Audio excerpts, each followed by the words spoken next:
बिस्मिल्लाहिर्रहमानिर्रहीम। लाखों दरूद पाक हज़रत मोहम्मद सल्लल्लाहु अलैहि वसल्लम और आप सल्लल्लाहु अलैहि वसल्लम की आल पर। अस्सलामु अलैकुम। मेरा नाम इफ्तिखार अहमद है और आप मेरा यूट्यूब चैनल नॉलेज देख रहे हैं। कश्मीर के मुतल्लक़ एक सीरीज़ शुरू की हुई है। इस सिलसिले में आज की वीडियो का अनवान है महाराजा के ख़िलाफ़ तहरीक।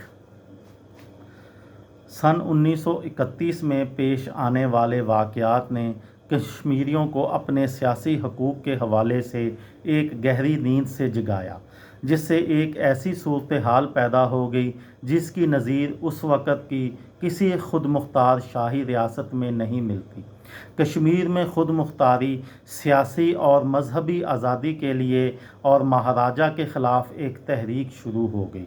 यहाँ इस बात को जहन में रखना अहम है कि हिंदुस्तान के बरक्स कश्मीर की तहरीक बरतानवी राज के ख़िलाफ़ नहीं थी।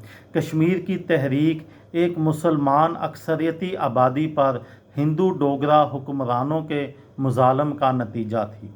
इसका एक पहलू ये भी था कि डोगरा हुक्मरानों ने हिंदू पंडितों के बाअसर तबके को काफ़ी मराहत दे रखी थी। लेकिन यहाँ ये बात भी अहम है कि मुज़ालम के ख़िलाफ़ ये इनकलाब मजमूई तौर पर सेक्युलर था। इसमें सिर्फ मुसलमान शामिल नहीं थे, यानी कश्मीरी हिंदू भी इसका हिस्सा थे।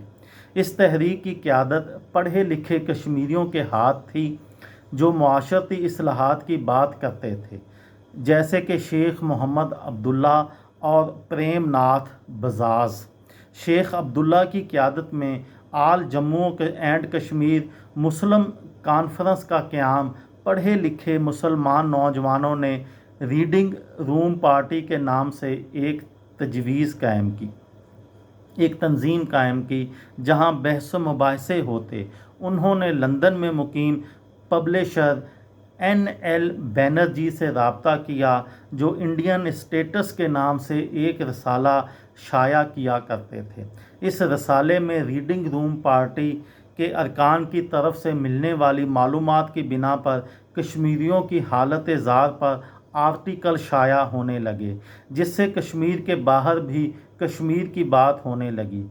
देखते ही देखते ये तहरीक वसी होती चली गई। सन 1932 में शेख मोहम्मद अब्दुल्ला ने आज़ादी की इस तहरीक की क़यादत संभाल ली और इसी साल आल जम्मू कश्मीर मुस्लिम कॉन्फ्रेंस का क़याम भी हुआ। दीगर हकूक़ के साथ साथ उन्होंने किसानों को उसकी ज़मीन की मलकियत के हक़ की बहाली का मुतालबा भी किया।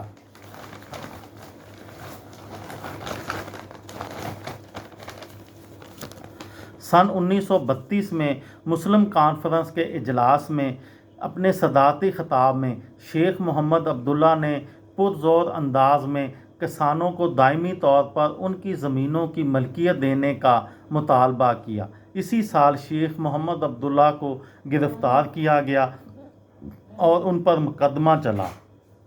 इन्हें कसूरवार ठहराया गया और उन पर मुजरमाना साजिश, हुकूमत के ख़िलाफ़ जंग करने, जंग की नीयत से असलहा जमा करने, गद्दारी, मुनाफरत फैलाने और अमन व अमान को नुकसान पहुँचाने के इल्ज़ाम लगाए गए।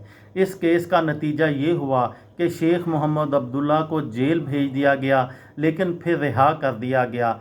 ताहम तब तक कश्मीर की तहरीक काफ़ी ज़ोर पकड़ चुकी थी। कश्मीरियों ने अपनी शिकायत की तफ्तीश के साथ साथ सियासी, मुआशी और मजहबी हकूक़ के अपने मुतालबात भी जारी रखे, यहाँ तक कि महाराजा ने आखिरकार ये ऐलान किया कि वो मुनासिब मुतालबात को पूरा करेंगे और कश्मीरियों की शिकायत को हमदर्दी से सुनेंगे। ये थी मेरी आज की वीडियो। किसी दोस्त को, किसी भाई को, किसी बहन को फ़ायदा हो तो मुझे दुआओं में याद रखिएगा। दिल दिल पाकिस्तान, जान जान पाकिस्तान। अस्सलामु अलैकुम।